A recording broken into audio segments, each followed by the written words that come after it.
할렐루야. 하나님께서 눈먼 사람의 눈을 뜨게 해주신 예수님께서 진흙을 이겨 그의 눈에 발라 실로암에 가서 씻으라 해서 가서 말씀대로 순종하여 가서 씻었더니 눈을 보게 된 사건을 저희들이 함께 묵상하고 있습니다.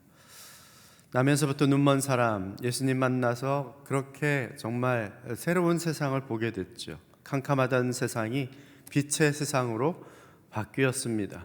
보지 못하던 새로운 세상, 처음 보게 된 이 사람 얼마나 감격스러웠을까요? 하늘을 나는 새들도 너무나 신기했을 것이고, 바람에 흔들리는 나뭇가지들도 햇빛을 머금고 반짝거리는 그 모습을 보면서 한참 동안을 황홀해 했을 것입니다. 저도 예수 믿고 나서 갑자기 새로운 세상이 열린 것 같은 그런 경험이 있습니다. 바람이 흔들리는 나뭇가지, 높은 나뭇가지들이 바람에 흔들리는데 이렇게 바라다 보고 있자니까 그 나무들이 마치 하나님을 향해서 손을 들고 찬양하는 것 같은 그런 이렇게 감동이 몰려오고, 참새들이 떼를 지어서 짹짹거리면서 날아가는데 마치 그 새들이 할렐루야 할렐루야 할렐루야 그러면서 날아가는 것 같은 그런 참으로 감격이 있었습니다. 왜냐하면 분명히 같은 세상인데 하나님께서 눈을 새롭게 열어주시니까 세상이 다 새로운 것으로 보여지는 것이죠. 설명할 수 없는 기쁨이 차오릅니다. 이 새롭게 눈을 뜬 사람에게 이 새로운 세상이 열린 것을 그 누구도 당신은 여전히 옛 세상에 살고 있다고 말할 수 없을 것입니다. 사람들도 찾아와서 질문하죠. 도대체 어떻게 되립니까? 당신이 어떻게 해서 눈을 뜨게 됐소? 그제서야 이 사람이 눈을 떠서 보게 해주신 분을 떠올리게 되죠. 예수라는 바로 그분이 나의 눈을 보게 해주셨습니다. 사람들은 과연 이런 일을 행하신 그분이 누구신지, 어디 계신지, 도대체 이 사건을 어떻게 받아들여야 하는지, 하나님께서 만약에 예수라는 분을 통해서 이런 일을 행하셨다면 그분은 선지자인 것인지, 아니면 우리가 그렇게 기대하고 고대하던 그리스도이신 것인지, 이 사건을 놓고 누군가에게 가서 물어야 하는데 누구를 찾아갑니까? 바리새인들을 찾아갑니다. 이유는 그들이 하나님의 말씀을 태어나면서부터 한 번도 어기지 않고 지키고, 그리고 또 정말 거룩하게 하나님 가까이서 살려고 노력했다는 것을 누구나 다 공인하고 있는 사람들이기 때문에 이 사람들이라면 이 사건의 해석을 제대로 알려줄 것이다. 그래서 이 사람을 데리고 바리새인들에게 간 것이죠. 그것이 오늘 말씀의 내용입니다. 13절로 23절 말씀을 다시 한번 함께 읽습니다. 시작. 그들은 전에 눈먼 사람이던 그를 바리새파 사람들에게 데리고 갔습니다. 예수께서 진흙을 이겨 그 사람의 눈을 뜨게 하신 날은 안식일이었습니다. 그래서 바리새파 사람들도 그가 어떻게 보게 됐는지 물었습니다. 그러자 그 사람이 대답했습니다. 예수께서 내 눈에 진흙을 바르셨는데 내가 씻고 나니 볼 수 있게 됐습니다. 몇몇 바리새파 사람들이 이 사람이 안식일을 지키지 않은 것을 보니 하나님께로부터 온 것이 아니요 라고 말하자, 다른 사람들이 죄인이라면 어떻게 이런 표적을 보이겠소 하고 말했습니다. 이렇게 그들은 의견이 갈라졌습니다. 그들은 눈멀었던 사람에게 다시 물었습니다. 예수에 대해 네가 할 말이 있느냐? 그가 네 눈을 뜨게 하지 않았느냐?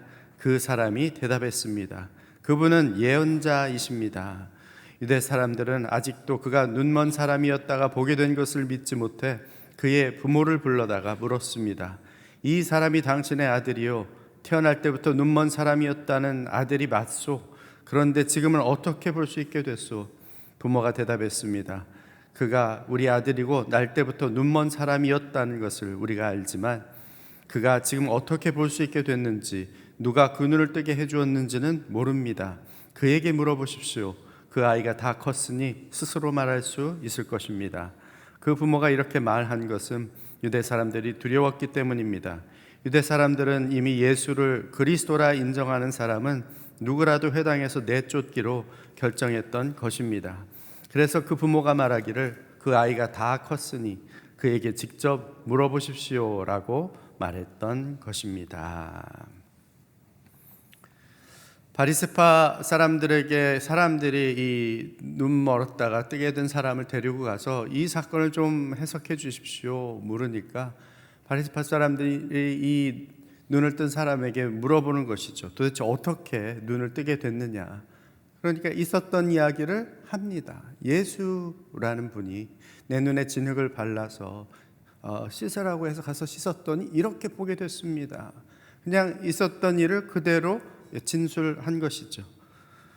그러면 눈을 정말 나면서부터 보지 못했던 그 사람이 이제는 보게 된 이 사건만을 놓고 보자면 와, 이것은 사람이 할 수 없는 일이잖아요. 그냥 어쩌다가라도 일어날 수 있는 일이 아니잖아요. 하나님께서 이 일을 행하셨구나. 할렐루야. 정말 축하드립니다. 하나님의 축복이 임한 자입니다. 라고 옆에서 그렇게 축하해 주어도 충분히 좋을 일일 텐데 갑자기 바리새인 중에 몇몇 사람이 이렇게 이야기하는 거죠. 안식일에 이런 일이 일어나다니 분명히 이 일은 하나님에게서부터 온 일이 아니요. 그 일을 행한 사람도 하나님에게로부터 온 사람이 아니요. 정말 이상한 결론을 내리게 되는 것이죠. 예수님은 종종 안식일에 병자들을 고치셨습니다. 때로는 의도적으로 그렇게 하신 것 같습니다.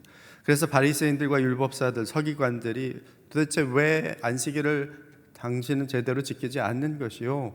라고 예수님을 질책하기도 했죠.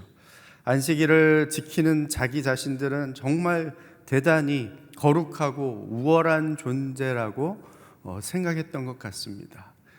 이 종교 지도자들, 특별히 바리새인들, 하나님의 말씀을 하나라도 어기지 않고 이것을 하나하나 지켜가는데 지켜가는 것 자체가 문제는 아니죠. 좋은 일이죠. 그런데 그것이 하나하나 지켜지는 과정 속에서 자기의 마음에 교만도 하나씩 둘씩 쌓여져 갔다는데 문제가 있습니다. 그렇게 그 말씀을 알고 깨달으면 알고 깨달은 것에 만큼 더 낮아지고 겸손해지고 하나님 앞에 나는 구원받아야만 할 죄인인 것을 고백해야 되는 것이 당연함에도 오히려 이들은 이런 안식일을 지키고 규율들을 지켜가는 과정 속에서 마음의 교만이 하나씩 둘씩 더 쌓여져 갔다는 것이죠. 크리스찬들 가운데도 이와 비슷한 사람들이 있습니다. 자기가 성수주의라고 11조하면 대단한 믿음의 사람인 것처럼 착각합니다. 성경을 몇 번 통독하고 암송을 몇 장을 하고 양육과정을 얼마를 했고 기도를 얼마나 하고 그런 것 때문에 마치 자기의 믿음이 대단한 것인 것처럼 착각할 수 있다는 것이죠. 그 일 자체가 잘못된 것이 아니라 그 일을 하는 과정 속에서 알게 모르게 마음속에 교만이 하나씩 둘씩 자리한 것이 잘못입니다. 바리새인들은 자기들이 안식일을 준수한다고 하면서도 정작 안식일의 주인이신 그분을 알아보지 못한 것이죠. 아니 도리어 예수님이 베푸신 구원 역사도 다 하나님으로부터 온 것이 아니다 라고 정죄를 합니다. 다른 사람들이 죄인이 어떻게 이런 일을 할 수 있습니까? 라고 반문해도 막무가내죠. 눈멀었던 사람에게 다시 묻습니다. 너는 예수에 대해서 그러면 어떻게 생각하고 있느냐? 그 사람이 누구라고 생각하느냐? 그러니까 이 사람이 얘기합니다. 자기 생각을. 이 사람은 분명히 예언자이십니다. 선지자이십니다. 선지자가 아니라면 적어도 하나님께서 보내신 사람이 아니라면 이런 일은 할 수 없다는 것을 너무나 분명하게 알고 있는 것이죠. 자기들이 원하는 대답이 아니니까 부모를 데려다가 묻습니다. 정말 눈먼 당신 아들 맞습니까? 자기 아들 못 알아보겠습니까? 정말 이 사람이 혹시 눈 감은 척하다가 뜬 행세를 하고 있는 것 아닙니까? 부모를 데려다가 질책을 합니다. 부모들은 어떻게 합니까? 이 바리새인들의 질문에 즉답을 피합니다. 이유를 설명하죠. 22절에 이 유대인들이 예수를 그리스도라 인정하는 사람은 예수를 그리스도다 그리스도일지도 모른다 이렇게 인정하는 사람은 누구라도 회당에서 내쫓기로 결정했다는 것이죠. 그래서 그렇게 쫓겨나는 것이 두려워서 직답을 회피했던 것입니다. 이 눈을 뜨게 된 아들이 집에 돌아왔는데 부모가 너 왔니? 그래 자라 이렇게 할 부모가 어디 있겠어요? 도대체 어떻게 된 거냐? 물어보지 않았겠습니까? 그럼 이 아들이 그대로 다 얘기했겠죠. 그러니까 부모도 사실은 예수라는 분이 눈을 뜨게 한 사실을 알고 있어요. 근데 말하지 않아요. 이유는 쫓겨날까 봐. 회당에서 내쫓는다는 것은 그냥 이제 너는 더 이상 회당에 나오지 못한다. 우리 모임에 나오지 말아라. 그냥 그런 정도의 얘기가 아닙니다. 이것은 유대 사회 자체는 종교 사회예요. 이 회당에서 쫓아낸다는 것은 이 사회에서 쫓아낸다는 이야기입니다. 더 이상 이 사회에 발붙이지 못하게 한다는 이야기죠. 마치 나병 환자들이 부정해서 우리 사회에 들어올 수 없다, 죄인으로 취급하면서 그렇게 격리시키고 내쫓았던 것처럼 이 사람들을 발붙이지 못하게, 당신은 지금 예수를 그리스도라고 하면 죄인인 것이다. 그러니까 우리 사회에 그렇게 같이 함께 할 수 없다라고 출교를 시키는 것입니다. 무시무시한 압박이죠. 그러나 거꾸로 생각해 보면 그만큼 예수님을 그리스도라고 생각하는 사람이 하나씩 둘씩 늘어나고 있었다는 것이죠. 만약에 그냥 몇몇 소수의 사람만이 그런 생각을 했으면 그러다 말겠지, 아마 이 종교 지도자들도 무시하고 말았을 것입니다. 그런데 이게 무서운 속도로 퍼져가는 듯한 그런 분위기가 감지되니까 그럴 수밖에 없는 것이, 예수님께서 행한 표적들이 너무나 많고 그 표적들이 그리스도가 아니면 할 수 없는 표적들이기 때문에 사람들이 정말 저분이 그리스도가 아닐까? 만약 그리스도가 아니라면 정말 위대한 선지자일 것이다. 그 어떤 역사에도 없었던 하나님이 보내신 예언자일 것이다. 이렇게 생각할 수밖에 없는 표적들이 너무나도 분명하게 눈에 나타나 있기 때문인 것이죠. 그러나 그럼에도 불구하고 이 바리새인들은 스스로의 눈을 가리고 보지 않으려고, 눈앞에 펼쳐지는 그 표적이 사실이 아니라고 눈을 감고 있는 것이죠. 생각해 보시기 바랍니다. 말씀을 통해서 보여주시는 하나님의 뜻이 너무나도 분명함에도 스스로 눈을 가리고 보지 않으려고 작정하고 있는 것은 무엇입니까? 사람들의 시선과 세상의 압박 때문에 생겨난 두려운 상황 속에서도 예수가 그리스도이심을 인정하며 고백하고 있습니까? 생각해 보시기 바랍니다. 이제 지금 막 눈을 떠서 새로운 세상을 제대로 보게 된, 눈을 뜨게 된 이 사람만이 진실을 말하고 있죠. 우리 24절에서 34절 내용 중에 24절, 25절 두 절 말씀만 같이 함께 읽겠습니다. 시작. 그들이 전에 눈 멀었던 그 사람을 두 번째로 불러서 말했습니다. 하나님께 영광을 돌려라. 우리가 알기로 그 사람은 죄인이다. 그가 대답했습니다. 나는 그분이 죄인인지 아닌지는 모릅니다. 다만 한 가지 아는 것은 내가 전에 눈이 멀었다가 지금 본다는 것입니다. 아멘. 바리새인들이 눈뜬 사람을 불러서 두 번째로 강압하며 묻습니다.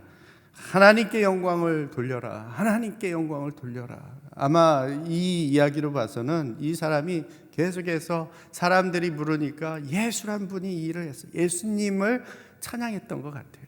예수란 분 정말 위대한 분이라는 것을 이야기했던 것 같아요. 그러니까 이 바리새인들이 더 이상 예수라는 사람에게 이 모든 일이 그 사람을 통해서 일어났다고 얘기하지 말고 하나님이 하셨다라고, 하나님께 영광을 돌려라. 그리고는 이 예수라는 사람, 그 사람 이름은 언급하지 말라는 것을 우회적으로 우리가 알기로 그 사람은 죄인이다, 예수라는 사람은 죄인이다, 이렇게 말했던 것이죠. 눈을 뜨게 하신 역사는 하나님의 역사이지만 막상 이 일을 행하신 예수님은 죄인이다. 이 말을 듣고 누가 납득이 되겠습니까? 눈을 뜨게 한 사건은 하나님의 사건이지만 그 눈을 뜨게 한 사람은 죄인이다. 억지도 이런 억지가 없는 것이죠. 눈뜬 사람에게 눈뜨게 한 사람이 예수가 맞는지를 자꾸만 다르그쳐 물으니까 이 사람이 이야기를 하죠. 몇 번을 말해도 내 눈을 뜨게 한 그분은 예수, 그분이 맞습니다. 그리고 당신은 그분을 죄인이라고 하면서 어디서 왔는지도 모른다고 말하는데 31절에 하나님께서는 우리가 이미 아는 것처럼 죄인들의 말은 듣지 않으시지 않습니까? 하나님을 공경하고 그 뜻을 행하는 사람의 말을 듣지 않으십니까? 이분이 하나님께로부터 오신 분이 아니라면 도대체 내 눈이 떠진 이 사실이 어떻게 있을 수 있겠습니까? 너무나도 확실하고 분명한 증언을 하고 있는 것이죠. 자기가 예수님 때문에 눈을 뜨게 됐는데 그 사실을 누가 부인할 수 있겠습니까? 눈을 감고 있었던 사람이 눈을 뜨게 됐는데 아니야, 나는 여전히 눈을 감고 있어. 누가 그렇게 이야기할 수 있겠어요? 흑암이 전부인 줄로만 알고 살던 사람이 빛을 보게 됐는데 어떻게 빛을 어둠이라고 사람들이 말하라고 해서 아니, 어둠 맞습니다라고 얘기할 수 있는 사람이 누가 있습니까? 빛은 빛인 것이죠. 그런데 바리새인들은 죄 때문에 눈멀게 태어난 네가 감히 우리를 가르치려 드느냐 윽박지르면서 결국 이 눈 뜨게 된 사람을 죄인으로 정죄하고 그 사회에서 출교시켜 버립니다. 아이러니가 아닐 수 없죠. 요한복음 1장에서 요한은 이렇게 서술합니다. 그 빛이 어둠 속에서 비추고 있지만 어둠은 그 빛을 깨닫지 못했습니다. 참 빛이 있었습니다. 그 빛이 세상에 와서 모든 사람을 비추었습니다. 그분이 세상에 계셨고 그분이 세상을 지으셨지만 세상은 그분을 알아보지 못했습니다. 그분이 자기 땅에 오셨지만 그분의 백성들이 그분을 받아들이지 않았습니다. 율법의 말씀대로 살면서 하나님을 잘 섬기고 있노라고 자타가 공인하는 바리새인들, 막상 하나님이 보내신 그리스도가 이 땅에 오셨는데 그분을 그리스도로 알아보지 못합니다. 아니, 받아들이지 않습니다. 거부합니다. 오히려 그분을 죄인이라 정죄합니다. 예수님을 죄인 취급할 뿐만 아니라 예수님을 그리스도라 고백하는 사람조차도 죄인 취급을 합니다. 눈을 떠 새로운 세상을 본 이 사람, 예수님과 함께 죄인 취급 당합니다. 함께 고난을 당합니다. 어느새 예수님처럼 예수님과 하나가 된 것이죠. 빌립보서 1장 29절에 사도 바울은 이렇게 말씀합니다. 그리스도를 위하여 너에게 은혜를 주신 것은 다만 그를 믿을 뿐 아니라 또한 그를 위하여 고난도 받게 하려 하심이라.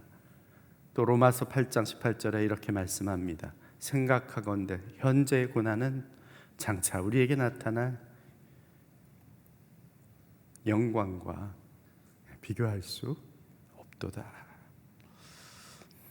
마태복음 5장 산상수훈에서 예수님 이렇게 말씀하시죠. 나로 말미암아 너희를 욕하고 박해하고 거짓으로 너희를 거슬러 모든 악한 말을 할 때는 너희에게 복이 있나니 기뻐하고 즐거워하라.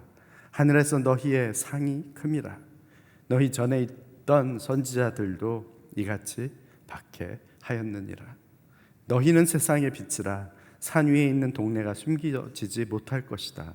이같이 너희 빛이 사람 앞에 비치게 하여 그들로 너희 착한 행실을 보고 하늘에 계신 너희 아버지께 영광을 돌리게 하라. 흑암 속에 살던 눈먼 사람이 세상에 비치신 예수님을 만나 눈이 뜨게 되고 참빛이 누구이신지를 알아보게 되었습니다. 그리고 빛을 만난 사람은 어느새 그 빛이 자기 안에 들어와 자기 자신도 빛이 됩니다. 어두운 세상에 그 빛을 비추며 살게 하신 이유입니다. 생각해 보시기 바랍니다. 나는 눈이 열려 하나님께서 보게 하신 이 세상에서 위의 것을 바라보며 살고 있습니까? 아니면 다시 눈을 감고 여전히 캄캄한 땅의 것을 바라보며 살고 있습니까? 세상의 빛으로 살기 위해 내가 과감히 내던져야 할 어두운 일들은 무엇입니까? 오늘 빛 대신 주님과 함께 하나 되어 어두운 세상에서 하나님의 선한 행실과 구원 역사를 드러내는 귀한 하루가 되시기를 주의 이름으로 축원합니다.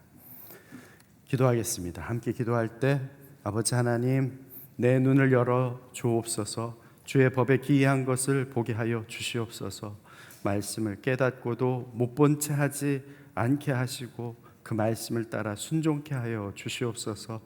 세상의 그 어떤 압박과 조롱에도 굴하지 않게 하시고 내가 만난 예수님 끝까지 증거케 하여 주옵소서. 주님과 하나 되어 세상을 밝히는 빛의 자녀로 살게 하여 주시옵소서. 함께 통성으로 기도합니다. 아버지 하나님 감사합니다. 오늘도 아버지 하나님이여 우리의 눈을 열어 주옵소서. 하나님께서 보게 하시는 그 세상, 아버지 하나님이 우리의 눈앞에 펼쳐져 있을진데 그 세상을 보며 아버지 하나님이 옛 세상에 우리의 시선을 가져가지 않게 하여 주시옵소서. 내 것에 머물지 않고 하나님의 새로운 세상 가운데에 이 땅 어두운 곳에 주 그리스도의 빛을 비추며 살아갈 수 있는 하나님의 자녀들로 서게 하여 주옵소서. 하나님 말씀하실 때 그 말씀을 순종함으로 나아감이 생명의 길임을 다시 한번 깨닫습니다. 아버지 하나님 말씀대로 순종함으로 그렇게 서게 하여 주옵시고 걸음걸음 통하여서 하나님의 그 선한 일들이, 역사들이, 구원의 사건들이 우리의 삶의 현장 속에서 나타나고 아버지 하나님이 그 현장을 목도하고 주님 앞에 영광 돌려드릴 수 있는 하나님의 사람들이 되게 하여 주시옵소서.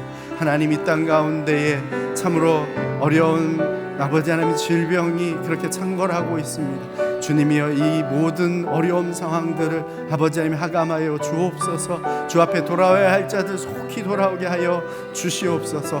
하나님의 은혜가 이 땅 가운데 다시 한번 펼쳐져 아버지 하나님이여 이 어려운 사태가 속히 무마되게 하여 주옵시고 이 나라 이 민족 가운데에도 하나님의 은혜와 긍휼이 임하여 아버지 하나님, 하나님의 공의와 정의가 서는 서로를 아버지 하나님이여 사랑하며 그렇게 하나 될 수 있는 하나님의 나라 닮은 사회가 펼쳐질 수 있도록 역사하여 주옵소서. 아버지 하나님, 날마다 주의 말씀으로 우리의 눈을 새롭게 열어 주시옵소서. 우리에게 새 생명 주신 주님과 함께 동고동락하기 원합니다.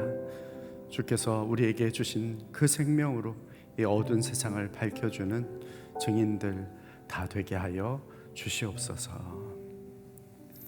이제는 우리 구주 예수 그리스도의 크신 은혜와 하나님 아버지의 사랑하심과 성령의 교통 역사하심이 말씀하신 대로 순종함으로 다시 뜨게 된 이 눈 들어 하늘을 바라보며 하늘 세상을 이 땅 가운데에 비추기 원하는 이 자리 머리 숙인 주의 백성들 위에와 몸된 교회 위에 땅끝에서 그 선한 빛을 드러내며 그리스도의 복음을 담대히 증거하고 있는 선교사님들 위해 이제로부터 영원토록 함께 하옵시기를 간절히 축원하옵나이다.